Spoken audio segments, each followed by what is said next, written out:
think this will be a good time to start the ratings for each individual match of the show. Overall, I thought the show was super solid. I enjoyed pretty much every single match that happened. Um, really thought it was great stuff all around. Again, I'm a big fan of these smaller cards because they're easier to digest, easier to watch. It's a lot easier than 8 or 9 matches on a card. You get 5 matches on a card. It's easy. You watch it, and the best part is each match gets a significant amount of time to tell a story in the ring. And basically, that's what we got pretty much with each individual match. I was super surprised to see that they started off with the undisputed WWE Championship match between Cody Rhodes and AJ Styles. It was an I Quit match.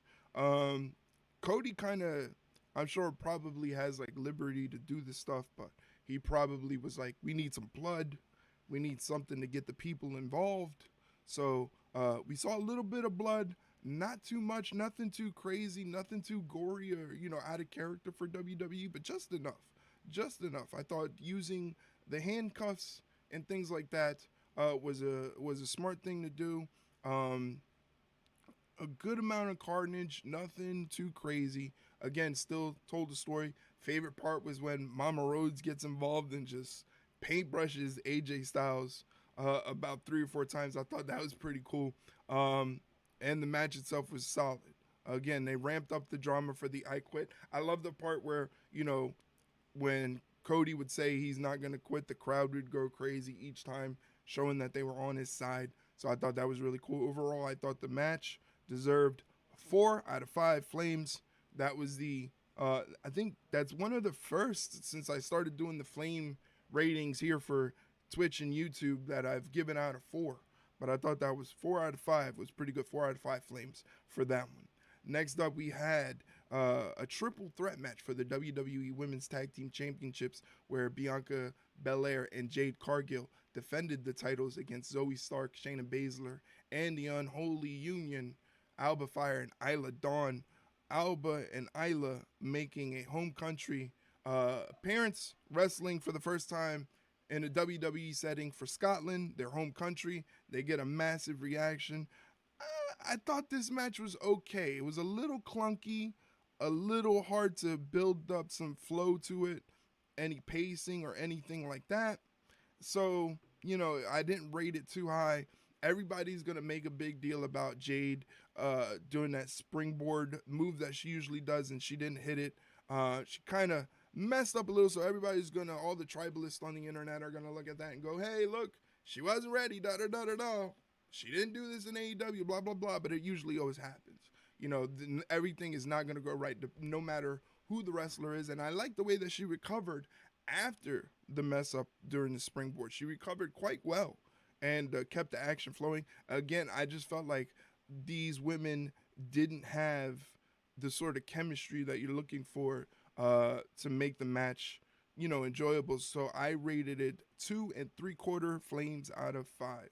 Again, 2 3/4 flames out of 5 for the triple threat women's tag team championship match. And the winners actually were very surprising. Ended up going to the home country women.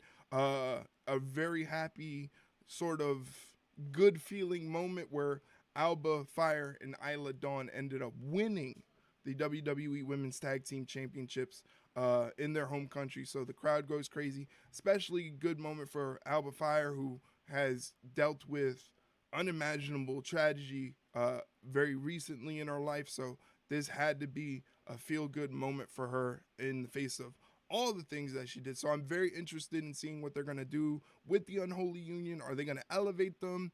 Can they be the first team? Because as good as Jade and Bianca were as tag team champions, it still doesn't feel like they gave the belts what were needed, to elevate them and to seem important. That really has not happened since the inception of these tag team titles, but you can only hope that changes with the Unholy Union, Alba Fire, Isla Dawn. Hopefully they get some real competition, put some real legitimacy to these tag team titles. Again, unfortunately, the match I felt could have been better. I rated it 2 3/4 flames out of 5. So that's 2 3/4 flames out of 5. Next up, we had Sami Zayn defending the Intercontinental Championship against Chad Gable. Chad Gable flanked by Maxine and Otis. No Tozawa, but we did have Maxine and Otis out there. Maxine in a walking boot because she still has that bum ankle. And that actually came to play. Uh, there was a miscommunication on the outside where Sammy sent Chad Gable out. You know, they were out in the floor, they were doing a battle. Zayn reverses a move, and the reversal sends Chad Gable basically chop blocking Maxine Dupree and further incapacitating her leg to the point where she was in agony. She was in serious pain. She needed help. And Otis made the decision to abandon Chad Gable during the match, abandon whatever plans they had to make sure that Chad Gable was going to win the Intercontinental Championship. Otis decided to abandon that plan and make sure that Maxine Dupree was able to get to safety backstage and get checked out. Fortunately, Chad Gable took his eyes off the ball and got hit with a haluva kick and made sure that he wasn't walking away with the Intercontinental Championship, making his attempts 0-5. And as Sammy was leaving, being the one that retained the Intercontinental Championship, he basically gave Chad the symbol and saying, hey, this was your last shot at it. You're 0-5.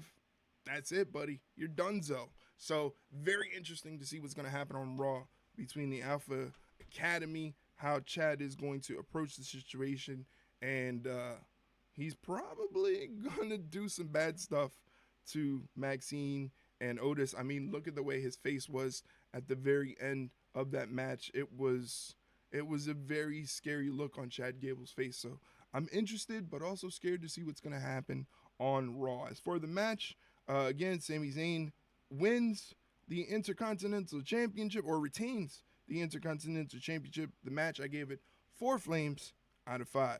Again, that's 4 flames out of 5. All right.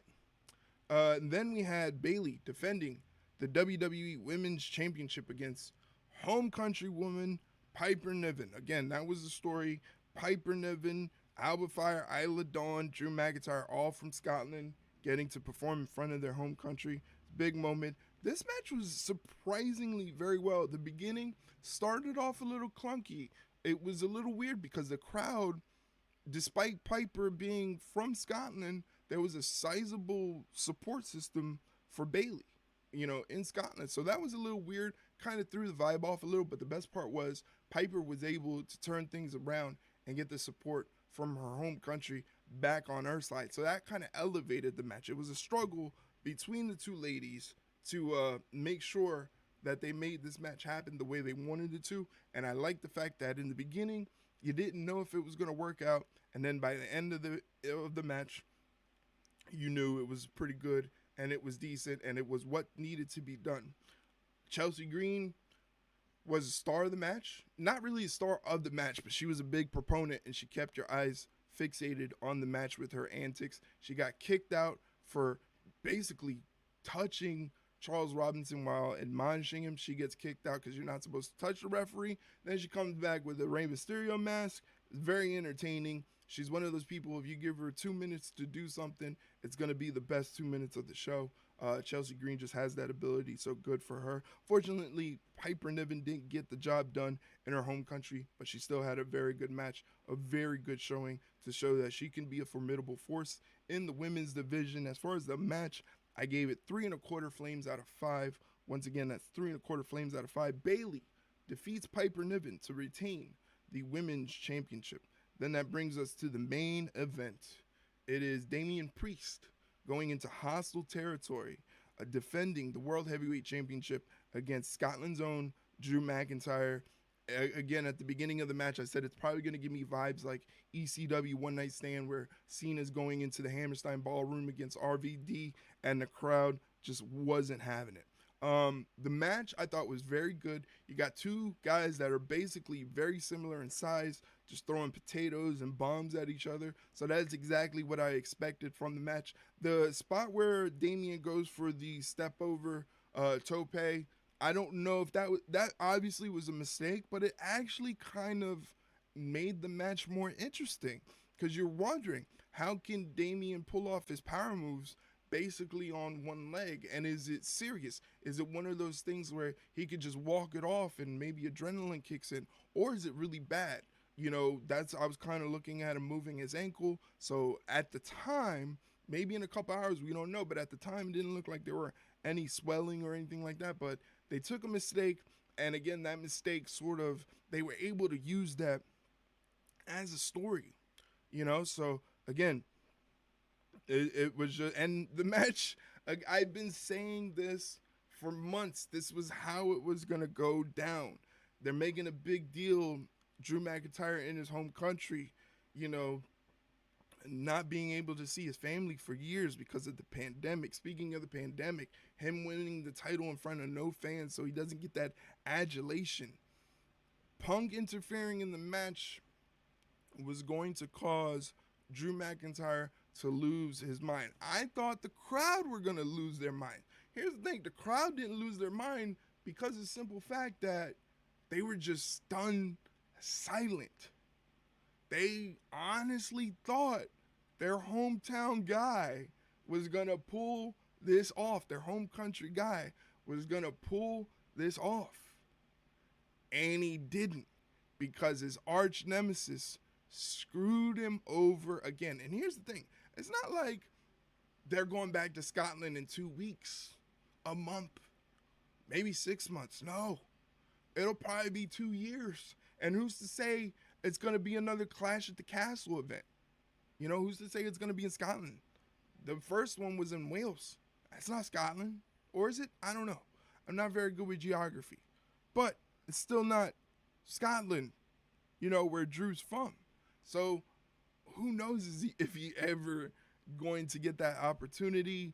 This is going to start his descent into madness, I think, for Drew McIntyre. Again, figure it out. Like I said, all those things that happened that led to this moment where Drew McIntyre can put all those bad things behind him, not to mention the stress of not having his wife there because his wife has to have a medical procedure back in the States, so he can't even have that moment with his wife. Go all the way to Scotland where he can't even be with her in her time of need because he has to go to work. Go all the way to Scotland for work, and he still loses. And he can't even bring back the title to his wife, who's on the mend. Whew. Raw is going to be something. Again, pretty much the way I called it. Very proud moment for myself. But really, honestly, it could have either gone two ways. Like, people were starting to see the writing on the wall probably a couple days ago that this thing has happened. It was just in my mind, days, months before Clash at the Castle. I figured they were going to do this. Again, it's to get that big reaction. Again, I thought the reaction were fans were going to be booing, throwing shit in the ring. It was going to be filled with trash. None of that. It was just stunned silence. Stunned silence. But it is pulled off very, very well. As far as the match, I gave it 3.5 flames out of 5. Thought it was a very, very solid match, and it worked perfectly. Even with the mess up on the step over Tope and the ankle injury that kind of hindered Damian Priest a little bit, they pulled it off very well. So again, 3.5 flames out of 5. Overall, for the entire show, strong pay-per-view. A lot of stories. Again, you wonder what's going to happen with the Unholy Union. How are they going to elevate the tag team titles for the women? What's going to happen with the Alpha Academy that now that Chad basically has probably run out of opportunities to not only get the Intercontinental Championship, but how is he going to get his revenge against Sami Zayn? You want to see if they're going to use Piper Niven going forward to elevate her. Who's going to challenge Bayley? And again, Drew McIntyre, again, this whole situation is going to turn him into an absolute madman. A lot to see after the show. The show is pretty good. So my overall rating for Clash at the Castle in Scotland is 3 3/4 flames out of 5. Again, 3 3/4 flames out of 5. I'm interested in seeing what you guys have to say. So if you're watching this video, this chopped up version on YouTube or whatever, don't be afraid to leave your ratings in the comments.